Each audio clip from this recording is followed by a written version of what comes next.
nongeye kwifuriza gukomeza kugwa neza, ibyishimo, umunezero bibe byo bibaranga. Uyu munsi ndakubwira ko umubyeyi wafashwe n'ibise yagiye kwamamaza umukuru w'igihugu, umunyamuryango wa FPR Inkotanyi, kuri ubu ngubu yasuwe n'abanyamuryango ba FPR Inkotanyi, yabyaye yibarutse umwana bamwita Kagame. Umubyeyi wo mu karere ka Muhanga yafashwe n'ibise yagiye kwamamaza umukandida wa FPR Inkotanyi, uwa Perezida Paul Kagame. Kuri ubu ngubu yibarutse umwana bamwita Iyani Kagame Mwizerwa. Nyuma yo kwibaruka, uyu mubyeyi yasuwe n'abanyamuryango ba FPR Inkotanyi ndetse na chairperson wa FPR Inkotanyi mu karere ka Muhanga, aho bamusanze mu bitaro, aho yari yibarutse uyu mwana.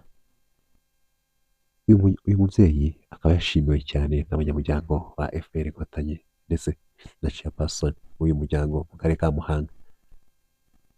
Chairperson w'umuryango wa FPR Inkotanyi mu karere ka Muhanga, Kayitare Jacqueline, yashimiye uwo mubyeyi witwa Kamugisha kubwo kujya kwamamaza Kagame.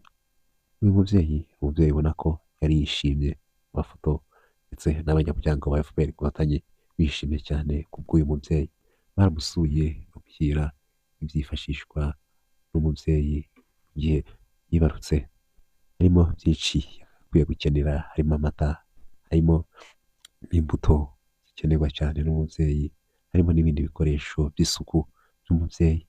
Reka dushimire abanyamuryango ba FPR Inkotanyi mu karere ka Muhanga, ndetse tunashimire uyu mubyeyi wagiye kwamamaza umukandida wa FPR Inkotanyi, kandi ubona ko akuriwe ndetse afite imitwaro. Uyu mubyeyi ni intwari cyane.